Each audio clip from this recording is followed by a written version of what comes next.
제가 짧은 인생을 살아오면서 수술대에 오른 경험이 3번 있습니다. 한 번은 편도가 너무 많이 커져서 편도를 제거하는 수술을 받았습니다. 그리고 또 한 번은 인공항문을 만드는 수술을 받았습니다. 여러분, 인공항문 하니까 대단한 수술로 생각하시는데 바로 일명 치질 수술입니다. 네, 치질이라는 말이 어감이 별로라서 제가 인공항문 수술이라고 하겠습니다. 지난 교회에서 사회 갈 때에 신방을 하면서 오래 앉아있고 또 신방 간 과정에서 큰 볼일을 해결할 수가 없어서 참고 참은 것이 평소에 있던 이 치질이 더 심해져서 결국 부모님이 주신 항문이 아닌 인공으로 만들어진 항문을 장착을 하게 되었습니다.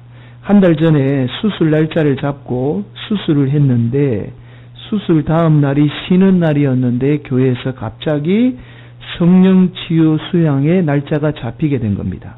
그래서 월요일 날 수술을 하고 화요일 새벽같이 퇴원을 해서 성령치유 수양회를 참석하게 되었습니다. 여러분, 이 인공항문 수술이요, 간단한 수술 같은데 이 사람마다 다릅니다. 정도에 따라 달라요. 이게 심한 사람은 수술이 달라집니다. 저 같은 경우는 너무 심해서 완전히 이 대공사를 해야만 하는 상황에 놓여 있었습니다. 그렇게 수술을 하고요. 그래서 이 인공항문 수술을 어떤 사람은 이렇게 이야기합니다. 마치 해산의 고통에 비교하는 분이 계십니다. 개인적으로 해산의 고통을 겪어보지 못했기 때문에 어느 정도의 고통인지는 모르지만 아무튼 여러분 상상을 초월하는 고통을 겪게 됩니다. 다음 날에 성령치유 수양회 때에 마침 마지막 시간에 기도하는 시간이 있습니다. 그 시간에 한 사람씩 나와서 이 무릎을 꿇고 가운데 앉게 됩니다. 그러면 여러 성도들이 둘러서서 머리에 담임 목사님이 손을 얹고 또 성도들이 어깨에 손을 얹고 기도하게 됩니다. 여러분, 인공항문 수술을 한 사람은 일주일 동안 이 양반 다리를 해서 앉거나 또 무릎을 꿇고 앉을 수가 없습니다. 얼마나 아픈지 모릅니다. 그런데 제 차례가 와서 제가 억지로 가운데 엉거주춤 무릎을 꿇고 앉았습니다. 얼마나 아프든지 기도하는 순간 제 눈에서 눈물이 쏟아진 겁니다. 이 아래의 고통 때문에 순간 눈물이 난 겁니다. 이 모습을 지켜보는 성도들이 목사가 은혜 받아서 운다라고 생각을 했던지 더 심하게 어깨를 누르고 담임 목사님은 더 저의 머리를 짓누르면서 안수기도를 하게 된 겁니다. 여러분, 이후에 어떤 일이 벌어졌는지 그것은 여러분 상상에 맡기겠습니다. 또 한 번의 수술은 바로 흔히 우리들 말하는 고래를 잡는다라고 이야기하죠. 포경수술입니다. 요즘은 이 포경수술에 대한 이 인식이 많이 바뀌어서 꼭 필요한 이유가 없으면 수술을 하지 않는 추세입니다. 그런데 저희 때만 해도 이 남자가 태어나면 반드시 해야 될 수술 중에 하나가 이 포경수술이었습니다. 그래서 의무처럼 생각을 했습니다. 저는 고1 때 수술을 받았습니다. 고1 때이다 보니까 이미 성장이 다 이루어진 상태에서 수술을 받았습니다. 여러분, 상상은 하지 마시고 말씀만 들으시기 바랍니다. 수술을 받고 마취가 끝날 쯤에 이 어마어마한 고통이 몰려왔습니다. 여러분, 여성만 해산의 고통을 당한다라고 생각하시면 안 됩니다. 물론 여성에 비할 바는 아니지만 남성들도 나름 아픔이 있습니다. 그렇게 수술을 받고 3일째 되던 날 수술 상태를 점검하기 위해서 진료를 받게 되었습니다. 혼자 가기가 너무 창피해서 친한 친구랑 함께 가게 되었습니다. 진료를 마친 후에 친구가 오랜만에 시내에 나왔으니까 영화를 보자는 겁니다. 그래서 친구의 부탁이니까, 제 부탁을 들어줬으니까 저도 친구의 부탁을 들어줘야 한다라는 생각에 영화를 보러 가게 되었습니다. 돈이 없으니까 돈이 싼 2편 동시 상영하는 영화극장을 가게 되었습니다. 여러분들도 잘 아시겠지만 2편 상영하는 극장은 반드시 한 편은 액션 영화가 상영이 되면 다른 한 편은 반드시 여성이 옷을 덜 입고 나오는 그런 영화가 상영이 됩니다. 보는 내내 찢기는 고통에 영화가 끝날 때쯤에 저는 다시 병원을 찾아가는 아픔을 겪게 되었습니다. 여러분, 제가 서두에서 수술의 경험을 말씀드리는 이유가 있습니다. 여러분, 수술은 작은 수술이든 큰 수술이든 상관없이 살을 찢는 것이기 때문에 얼마든지 작은 수술이라도 사람에게 고통이 뒤따르게 됩니다. 우리가 흔히 포경수술이라고 하는 것은 성경의 할례입니다. 여러분, 남성의 포피를 잘라서 유대인만이 하나님의 백성임을 나타내는 의식을 성경은 할례라고 이야기를 합니다. 할례를 성인 남성이 받게 되면요, 이 과거에는 지혈이 잘 되지 않아 죽는 경우도 흔히 있었습니다. 그만큼 고통스러운 것이 할례입니다. 그래서 유대인들은 태어난 지 8일째 되는 날 아이에게 할례를 행했습니다. 왜냐하면 생리학적으로 8일째 할례를 행하게 되면 이 아이가 고통을 덜 느끼게 되고 또 지혈이 쉽게 이루어지기 때문에 8일째 되는 날 할례를 행하게 되는 겁니다. 그래서 인간이 가장 고통을 덜 느끼게 하기 위해서 8일째 할례를 행하게 되었던 겁니다. 그만큼 고통스러운 것이 바로 할례입니다. 여러분, 오늘 본문은 우리가 할례에 대한 이야기를 좀 하려고 합니다. 여러분, 우리는 할례를 받아야만이 구원을 받을 수 있다라고 주장한 유대인의 주장에 대해서 예루살렘 공의회가 어떤 결론을 내리게 되었는지 우리는 미리 2주 전에 살펴보았습니다. 예루살렘 공의회를 통해서 초대교회 제자들은 구원은 예수님을 믿는 믿음으로 받기 때문에 이방인에게 어떠한 굴레도 지우지 말자라는 결론을 내리게 되었습니다. 즉, 이방인에 대해서 더 이상 할례를 강요하지 말자라는 결의를 한 겁니다. 그럼에도 불구하고 사도 바울은 디모데를 택한 후에 디모데에게 할례를 행하는 것을 오늘 본문을 통해서 발견하게 됩니다. 여러분, 3절입니다. 함께 봉독합니다.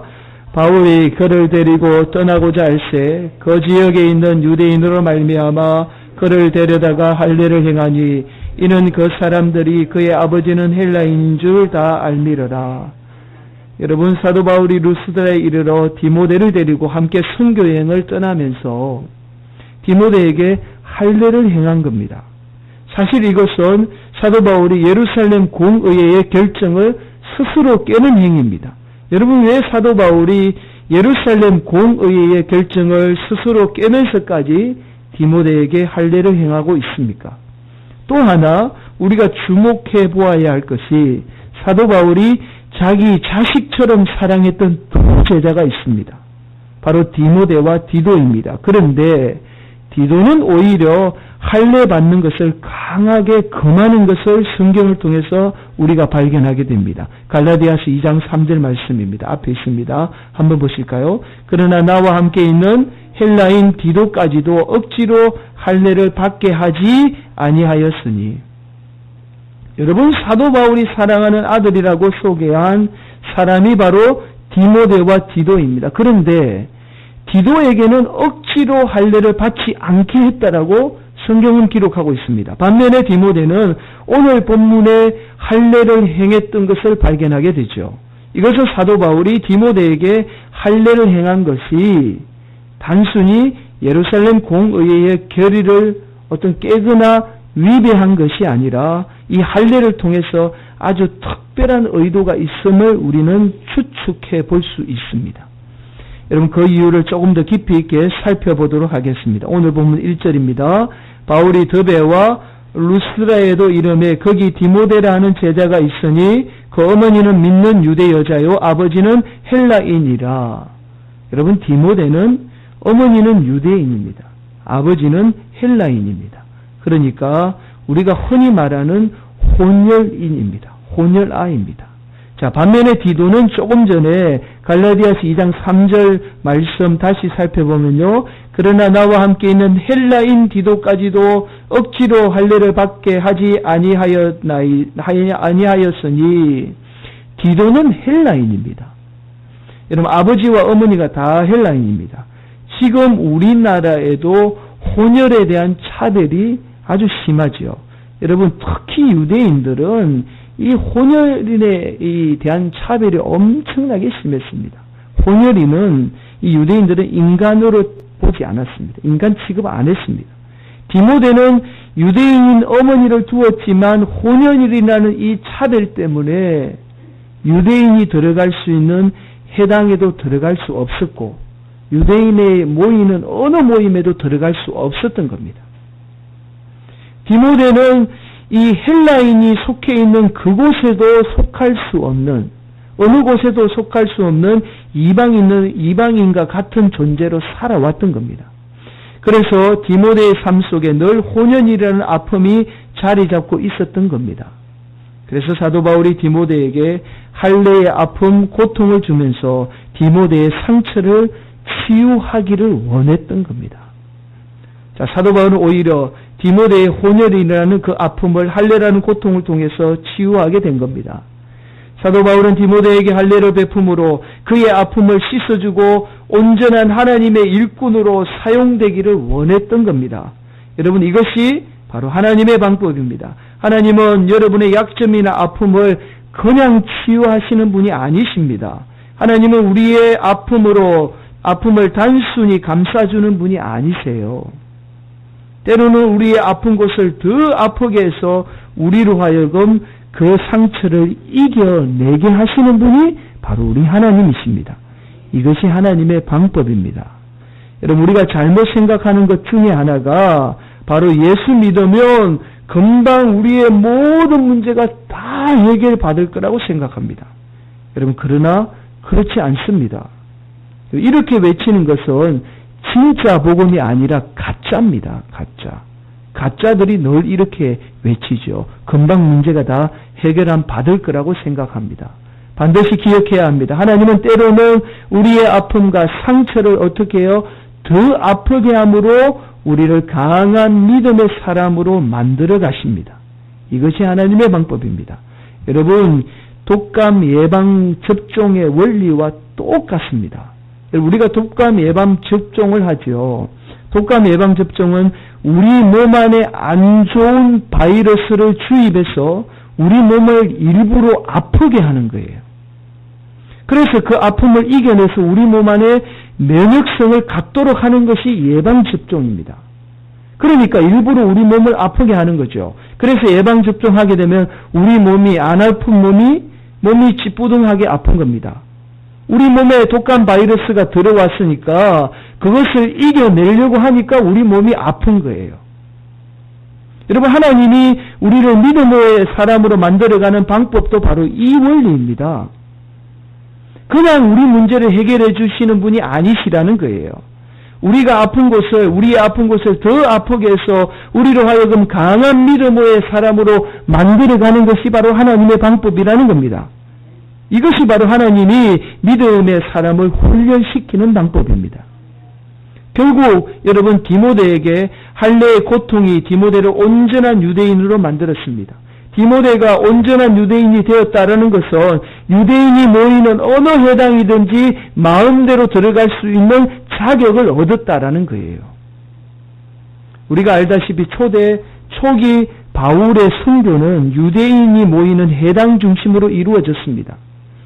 유대인의 회당에 들어가기 위해서는 반드시 할례 받은 자만이 회당에 들어갈 수 있었습니다. 여러분, 지금 디모데 나이가 20대 초반의 나이입니다. 지금의 의술과는 완전히 다른 시대입니다. 그 나이에 할례를 받는 것은 어쩌면 죽을 수도 있습니다. 그만큼 고통이 따릅니다. 그러나 디모데에게 할례의 아픔과 고통이 결국 디모데를 하나님이 사용하시는 믿음의 사람으로 거듭나게 했다라는 거예요. 여러분, 이것이 바로 하나님이 하나님의 사람을 사용하시는 방법입니다. 미국의 기독교 작가로 유명한 필립 얀시라는 분이 계세요. 이분이 쓰신 유명한 책이 바로 내가 고통당할 때 하나님 어디 계십니까? 라는 책입니다. 이 책은 우리가 흔히 하나님이 수많은 사람들의 고통을 어떤 기적적으로 낫게 하는 그런 이야기를 하고 있지 않습니다. 여전히 수많은 사람이 고통당하고 끝없는 고통을 살아가거나 그렇게 죽어가는 수많은 사람들에 대해서 하나님이 과연 무엇하고 계신가에 대한 해답을 제시해 주는 책입니다. 여러분 생각으로 당장 어떤 어려움이 해결되고 어떤 질병이 낫는 것이 하나님의 은혜라고 생각하지만 그렇지 않다라는 것을 이 책은 이야기하고 있습니다. 하나님은 여전히 우리에게 어쩌면 더 많은 고통과 고난을 통해서 하나님의 사람으로 만들어가고 계신다라는 것을 이 책은 이야기하고 있는 거예요. 자, 이 책에 보면 리빙 바이블의 성경 한 구절을 인용해서 우리에게 이야기하고 있습니다. 고린도후서 7장 8절에서 11절 말씀입니다. 제가 앞에 보시면 있습니다. 봉독합니다. 그 편지가 여러분에게 얼마나 고통스러웠을까 생각하면서 비록 내 마음이 한동안 무척 아팠지만 이제는 내가 여러분에게 그 편지를 썼던 것을 후회하지는 않습니다. 그 편지는 잠시 동안만 여러분을 아프게 했습니다. 지금은 내가 그것을 보낸 것을 기뻐합니다. 그것은 그 편지가 여러분 마음을 아프게 했기 때문이 아니라 그 고통이 여러분을 하나님께로 향하게 해주었기 때문입니다. 여러분이 느낀 아픔은 하나님이 자기 백성들에게 있기를 바라시는 좋은 의미의 슬픔이었습니다. 그래서 나는 이제 엄한 모습으로 여러분에게 갈 필요가 없게 되었습니다. 그것은 하나님은 때로 우리가 죄에서 돌이켜 영생을 쫓을 수 있도록 도와주시려고 우리 생애 가운데 슬픔을 사용하시기 때문입니다. 우리는 하나님께서 그것을 보내시는 것을 결코 슬퍼해서는 안 됩니다. 사랑하는 성도 여러분, 이것이 바로 하나님의 방법입니다. 여러분, 사도 바울이 처음 보낸 고린도전서 편지 때문에 고린도 교회가 어떤 더 힘듦이 있고 더 고통스러움이 있었습니다. 그러나 고린도 교회가 잘 버텨내고 잘 이겨내었기 때문에 고린도 교회가 하나님의 기쁨이 되었다라는 거예요. 그래서 사도 바울이 두 번째 편지 고린도후서를 쓰게 되었다라는 이 말씀이 오늘 조금 전에 제가 봉독한 말씀입니다. 사도 바울은 디모데가 그동안 당했던 수모와 고통을 누구보다도 잘 알고 있었습니다. 또한 앞으로 당할 그 고난과 고통을 너무나 잘 알고 있었습니다. 그래서 하나님의 긍휼한 마음을 가지고 디모데에게 할례를 행한 겁니다. 이것은 마치 디모데를 향한 이 아버지의 마음과 같습니다. 여러분, 그래서 고린도전서 4장 17절에 이렇게 말씀합니다. 이로 말미암아 내가 주 안에서 내 사랑하고 신실한 아들 디모데를 너희에게 보내었으니, 디모데후서 1장 2절, 사랑하는 아들 디모데에게 편지하노니 하나님 아버지와 그리스도 예수 우리 주께로부터 은혜와 긍휼과 평강이 내게 있을지어다. 사도 바울은 디모데를 자신의 자식처럼 사랑했던 겁니다. 그런 디모데가 연약한 인생이 아니라 강한 사람으로, 하나님의 사람으로 쓰임받기로 간절히 원했던 거예요. 그래서 그에게 고통이 따르지만 할례를 행하게 되었던 겁니다. 여러분, R.C. 스플롤이라는 신학자가 사도행전 강해를 통해서 오늘 본문을 이렇게 말씀합니다. 앞에 나와 있습니다. 분명 할례와 지금 세례는 다르다. 그러나 새 언약의 징표라는 측면에서 보면 세례는 할례와 동일하다. 구약의 하나님의 백성이라는 징표가 할례이듯 오늘날 하나님의 백성이라는 징표가 바로 세례이다. 여러분, 하나님이 여러분이 세례를 어떤 의미로 받으셨는지 모르겠습니다. 그러나 우리는 세례를 통하여서 하나님의 자녀가 되었습니다. 할례가 고통을 수반해서 하나님의 자녀가 되었듯이 오늘 우리 또한 세례를 통하여서 하나님의 자녀가 되었기 때문에 우리에게 반드시 고난이 따른다라는 거예요. 그 고난을 통해서 하나님이 우리를 자녀 삼아 주신다라는 겁니다. 그래서 베드로전서 2장 21절 이렇게 말씀하죠. 이를 위하여 너희가 부르심을 받았으니 그리스도도 너희를 위하여 고난을 받으사 너희에게 본을 끼쳐 그 자취를 따라오게 하려 하셨느니라. 예수님이 고난을 당하셨던 것처럼 우리가 그 예수님의 고난을 따르게 함으로 우리를 하나님의 자녀 삼아 주신다라는 말씀이에요. 예수님이 이 땅에 오신 것은요, 이 땅에 오신 그 자체가 고통과 고난이자 수모였습니다. 그러나 그 예수님이 그 고난, 십자가를 외면하지 않고 십자가 짐으로 말미암아 그 십자가 고난 때문에 예수님이 예수님 되게 되었습니다. 히브리서 5장 8절 9절 말씀입니다. 그가 아들이면서도 받으신 고난으로 순종함을 배워서 온전하게 되었은즉 자기에게 순종하는 모든 자에게 영원한 구원의 근원이 되시고, 예수님이 십자가 고난을 통해서 구원을 이루셨다라는 거예요. 이 땅에 오신 것도 고난인데 또 우리의 구원을 이루기 위해서 십자가 고난을 지셨다라는 겁니다. 이것이 하나님의 방법입니다. 하나님이 사용하시는 방법이에요. 우리가 이 말씀을 반드시 기억해야 합니다. 우리 인생 누구나 할 것 없이 아픔이 있습니다. 또 말할 수 없는 고통이 있습니다. 그러나 하나님은 그 아픔을 통해서 우리 삶에 여전히 역사하시는 분임을 우리가 잊지 말아야 합니다. 반드시 기억하셔야 돼요. 그 방법으로 하나님이 저와 여러분을 사용하시는 거예요. 이것이 하나님의 방법입니다. 여러분, 우리가 지난주 잠깐 언급했던 C.S. 루이스라는 사람이 있습니다. 여러분, C.S. 루이스는 인류가 낳은 최고의 기독교 변증학자라고 손꼽는 학자입니다. 여러분, 이 사람이 우리가 잘 아는 나니아 연대기라는 영화의 소설을 쓰신 분이에요. 여러분, 이분은 10살 때에 암으로 어머니를 잃은 상처 때문에 평생 하나님을 원망하고 살아가게 됩니다. 그러다가 1차 세계대전에 참전을 하게 돼요. 그런데 1차 세계대전에 참전을 해서 가장 친한 친구가 죽어가는 이 광경을 직접 옆에서 눈으로 목격하게 됩니다. 그리고는 C.S. 루이스가 그렇게 생각해요. 인간에게 이러한 고통과 아픔을 주는 하나님은 참신이 아니고 하나님이 아니다.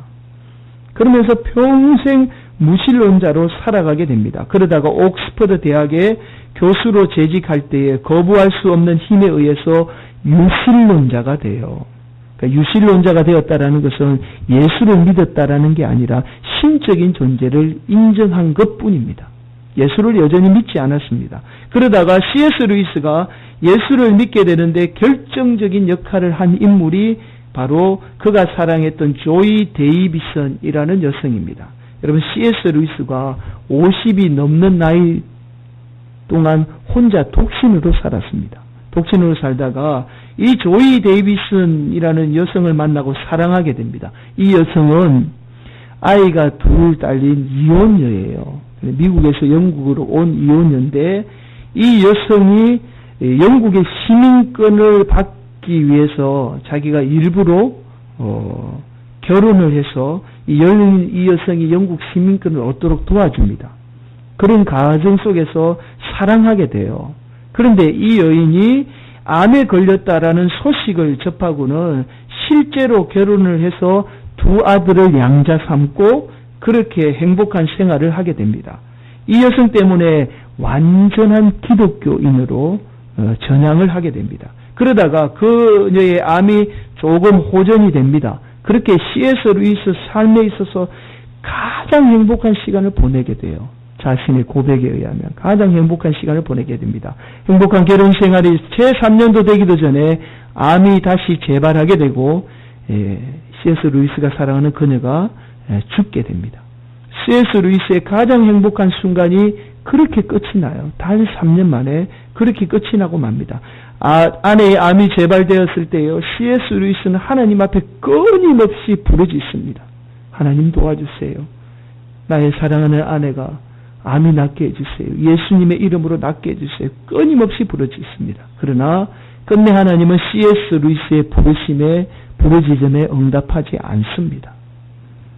C.S. 루이스가 사랑하는 아내 조이 데이비슨을 읽고 슬픔 중에 써내려간 책이 바로 헤아려 본 슬픔이라는 책입니다. 이 책이 바로 일본의 엔도 슈사쿠의 침묵과 함께 인류 역사상 인간의 고통과 고난을 잘 묘사한 최고의 걸작이다라고 평가받는 책이 바로 헤아려 본 슬픔이라는 책입니다. 이 책 외에도 C.S. 루이스는 많은 책을 통해서 고난 중에도 역사하시는 하나님을 이야기하고 있습니다. 여러분, C.S. 루이스의 삶에 고난이 있었기 때문에 인류가 낳은 가장 위대한 변증학자가 될 수 있었습니다. 여러분, 그렇습니다. 우리는 지금 당장 우리가 당하는 아픔과 고난 우리가 이해할 수 없지요. 헤아려 볼 수 없지요. 그러나 반드시 하나님의 뜻이 있음을 우리가 깨달아야 합니다. 여러분, 제가 마지막으로 존스 홉킨스 대학의 커터 리치터 박사의 실험 이야기를 조금 하려고 합니다. 1957년에 존스 홉킨스 대학의 이 심리학자인 커터 리치터 박사가 이런 실험을 했습니다. 여러분, 쥐를 첫 번째 쥐를 따뜻한 물 속에 이렇게 넣은 겁니다. 그랬더니 이 쥐가 원래는 헤엄을 잘 치는 동물이거든요. 쥐가 무려 60시간 동안 발부둥 치다가 마침내 기운이 빠져서 그렇게 죽어버리더랍니다. 그런데 두 번째 쥐는 첫 번째 쥐와 달리 이 물에 빠뜨리기 전에 손에 꼭 움켜쥐었다가 이 쥐가 발부둥 치다가 멈출 때까지 움켜쥐었다가 멈추는 순간 이 쥐를 물에 빠뜨렸다는 거예요. 그랬더니 두 번째 쥐는 이 물속에 빠지자마자 한 1, 2분 만에 그냥 물에 빠져 죽더라는 거예요. 이 리치드 박사가 이 실험을 통해서 이런 말을 합니다. 두 번째 쥐는 물속에 떨어뜨리기 전에 벌써 자신의 운명이 가망없음을 깨닫고 포기했기 때문에 물속의 어려움에 금방 포기하고 죽고 말았다라고 이야기하고 있습니다. 사랑하는 성도 여러분, 하나님이 우리에게 고통과 어려움, 더 어려움을 주는 이유가 있습니다. 여러분, 단순한 게 아니에요. 하나님이 없어서, 하나님이 살아계시지 않아서, 하나님이 저와 삶에 역사하지 않아서 더 어려움과 고통을 주는 게 아니라는 거예요. 하나님의 사람으로 거듭나기 위해서, 더 우리를 강한 믿음의 사람으로 사용하기 위해서 하나님이 오늘 저와 여러분을 고통 가운데 몰아넣고 계신다라는 겁니다. 사랑하는 성도 여러분, 하나님이 우리의 문제에 대해서 대답하지 않을 때가 있습니다. 내가 당하는 고난과 고통에 대해서 외면할 때가 있습니다. 그러나 그것은 외면이 아니라 바로 우리의 문제를 해결하기 위한 하나님의 가장 좋은 방법임을 우리는 깨달아야 합니다. 사랑하는 성도 여러분, 아픔과 고난을 해결하기 위해서 때로는 하나님이 우리를 고난과 더 아픔으로 몰아넣습니다. 그러나 우리는 하나님의 마음을 알아야 합니다. 내가 너 사랑하기 때문에 이 땅에 어려운 가운데도 이겨낼 수 있는 믿음의 사람으로 만들기 위한 그 하나님의 간절한 마음을 깨달아야 합니다. 그리고 고통과 고난 가운데서도 반드시 포기하지 마시고 믿음으로 승리하며 나아가는 복된 성도들, 그래서 하나님이 나를 단련하신 후에 내가 정금같이 나오리라는 그 욥의 고백이 저와 여러분의 고백이 되기를 예수님의 이름으로 간절히 축원을 드리겠습니다.